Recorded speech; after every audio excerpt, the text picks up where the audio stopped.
আমরা যে যাত্রা শিল্পটাকে যারা গ্রামবাসীরা যুবকরা যে যাত্রা শিল্পটা করতো প্রায় লুপ্ত প্রায় বসেছে, প্রায় হাতে বসে। এই যাত্রা শিল্প কি বাঁচানোর চেষ্টা উদ্যোগ নিচ্ছেন? দেখুন, যাত্রা শিল্পকে বাঁচিয়ে রাখার দায়িত্ব শুধু যাত্রা নাট্যকারদের নয়, দায়িত্ব হচ্ছে জনসাধারণের। তারা যদি বেশি বেশি করে যাত্রায় অভিনয় করে, বেশি বেশি করে প্রফেশনাল দলে তারা অংশগ্রহণ করে, তাহলে ভালো কিছু প্রোডাকশন হবে, গ্রামগঞ্জের মানুষ ভালো প্রোডাকশন দেখতে বাধ্য হবে, ফলে যাত্রার উন্নতি হবে। আর যাত্রাটা খারাপ হতে যা চলেছে বা শেষ হতে চলেছে এই কথাতে আমি পুরো বিশ্বাসী নই। কারণ আমরা দেখছি, আমি যেহেতু একটা পেশাদার দলের প্রযোজক ভৈরবাবেরা, আমাদের কলকাতা দলগুলো আছে, মেদিনীপুরের কিছু দল আছে পেশাদার দল, তারা 200-250 নাইট যাত্রা করছে। যাত্রা যদি শেষের পথে তার এত শো হতো না। আপনি বলতে পারেন অ্যামেচারের শো কমে যাচ্ছে, তার কারণ হচ্ছে খরচ বেড়েছে। মিনিমাম 4টে ফিমেল না হলে একটা যাত্রা নাটক করা যায় না। মেল আর্টিস্ট 13-14টা থাকা দরকার, তবে চাঁদা কালেকশন হবে, তবে যাত্রা হবে। অর্থাৎ সবসময় অর্থনৈতিক দিকটাকে বেশি করে দেখলে আমি বলবো যাত্রা খারাপের দিকে যাবে। কিন্তু অর্থনৈতিক দিকটা না দেখে যদি বিনোদনমূলক ব্যাপারটা ভাবা যায় এবং যাত্রা শিল্পের প্রতি ভালোবাসার একটা নিদর্শন তৈরি করা যায়, তাহলে মনে হবে আমি 2000 টাকা চাঁদা দিলাম, এটা আমার কাছে কোনো গায়ে লাগলো না। অর্থাৎ ভালোবাসা, একটা প্যাশন থেকে তো অভিনয়টা হয়, সেই প্যাশনটা না থাকলে অভিনয় করা যায় না। এই যে গ্রামে অভিনয় হচ্ছে, এই গ্রামের ছেলেদের প্যাশন আছে যাত্রা নাটক অভিনয় করা, ফলে এরা যাত্রাটা করতে পারছে না। সব জিনিসের দাম বেড়েছে, যাত্রা খরচটা বেড়েছে, এটা অনস্বীকার্য। তবু তো যাত্রাকে বাঁচিয়ে রাখতে হবে। আমাদের প্রাচীন শিল্প 550 বছরের ইতিহাস আছে। যাত্রা শ্রী চৈতন্য যুগের থেকে শুরু হয়েছে আমাদের যাত্রা। স্বাধীনতার আন্দোলনে যাত্রার ভূমিকা আছে। তারপরে ভরত নাট্যশাস্ত্রে যাত্রার উল্লেখ আছে। যাত্রা আজকের নয়, যাত্রা শেষ হবার নয়।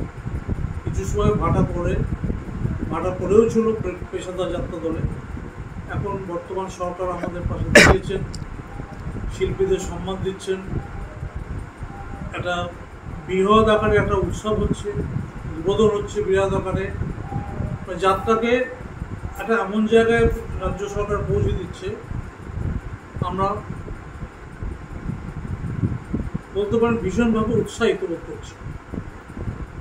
আপনার প্রশ্নটা যেখান থেকে আসছে যে অ্যামেচারে কি যাত্রা শিল্পটা শেষ হয়ে যাবে, আমি বলবো না। নিজেরা এগিয়ে আসুক, ভালো নাটক বাছুক। নাটকের দেখতে হবে সব নাটক কিন্তু নাটক নয়, সব নাটক যেমন নাটক নয়। আমি একটা পরিবারের গল্প বললাম, 6 লাইনে নাটক হলো না। যাত্রার নাটকের বিশেষত্ব হচ্ছে লোকশিক্ষামূলক অনুষ্ঠান। যাত্রায় যে লোকশিক্ষা, সেই লোকশিক্ষা আছে এমন নাটকটা আপনাকে নির্বাচন করতে হবে। যেমন আমার বাবার লেখা নাটক, একটাই এক্সাম্পল বলি, মা মাটি মানুষ। ভাবুন, মা মাটি মানুষ নাটকে লোকশিক্ষার কি মশলা আছে, অসাধারণ। তারপর ধরুন 1টি পয়সা, পদধ্বনি, রক্তরোয়া দান, জানোয়ার, ঘুম নেই প্রভৃতি নাটকের মধ্যে একটা মেসেজ দেওয়া আছে। প্রত্যেকটা নাটকেই একটা করে মেসেজ আছে। সেই মেসেজ দেওয়া নাটক অভিনয় করলে আপনারা নিজেরাও সমৃদ্ধ হবেন, যারা দর্শক থাকবেন তারাও সমৃদ্ধ হবেন।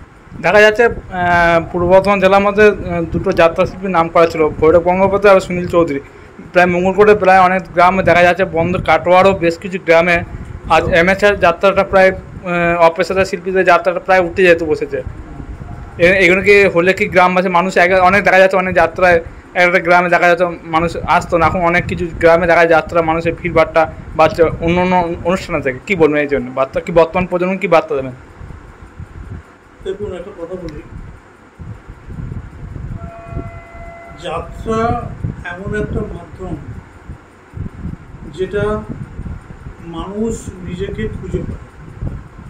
যেমন এই নাটকটা অভিনয় হবে, আজকে যে নাটকটা অভিনয় হবে থানায় যাচ্ছে ছোট বউ, এই নাটকের বিষয়বস্তু এমনই যেটা প্রতিটি গ্রামের ঘটনা।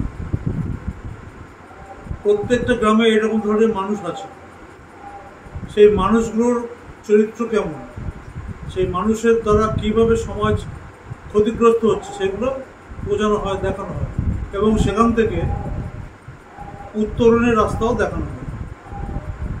তা গ্রামগঞ্জে যে সমস্ত মানুষ একসময় প্রচুর যাত্রা দেখতেন, এখন তারা যাত্রা প্যান্ডেলে যান না।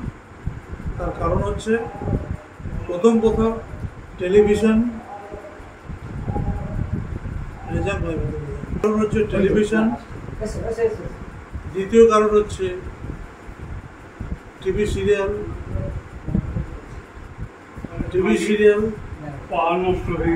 দেখা যাচ্ছে ডিজিটাল যুগে যাত্রা কি প্রায় মানুষ দেখতে আসছে না বা অনেক কমের ভাগ কমে যাচ্ছে মনে করছে? একটা সময় ভাই ছিল যখন যাত্রা প্রাবল্যটা বিরাট ছিল, মানুষ বহু দূর দূরান্ত থেকে যাত্রা দেখতে আসতো, ঘোড়ার গাড়ি, গরুর গাড়ি, সাইকেল করে যাত্রা দেখতে আসতো। মাঝখানে বেশ কিছুদিন হলো সেটা ভাটা পড়েছিল। কেন ভাটা পড়েছিল? তখন অলরেডি পশ্চিমবাংলার বিভিন্ন গ্রাম থেকে শহরে বেরোবার জন্য রাস্তা তৈরি হয়েছে, গ্রামে গ্রামে কাছাকাছি 4-5টা গ্রাম মিলিয়ে একটা সিনেমা হাউস তৈরি হয়েছে, ভিডিও পার্লার তৈরি হয়েছে, তখন বেড়েছিল। এখন আবার কমের দিকে, তার কারণ হচ্ছে টেলিভিশনের সিরিয়ালের একটা বিরক্তিকর প্রবাহ, আর সিনেমা তো নেই ফলে মোবাইল ফোন, আর হ্যাঁ, আর একটা হচ্ছে মুঠো ফোন বা মোবাইল ফোন। মানুষ হাতের মধ্যে একটা অ্যান্ড্রয়েড সেট নিলে তারা পৃথিবীটাকে হাতের মধ্যে দেখতে পাচ্ছে। মানুষের টেন্ডেন্সিটা সুন্দর দিক থেকে বেরিয়ে অসুন্দর দিকে, কুরুচিকর শব্দ, কুরুচিকর ছবি, কুরুচিকর বিষয়বস্তু থেকে মানুষের ঝোঁকটা বেড়েছে, বিশেষ করে ইয়াং জেনারেশনের। ফলে তারা যাত্রার প্যান্ডেলে আসছে না, আসছিল না। বর্তমানে 2025 সালে আমরা একটা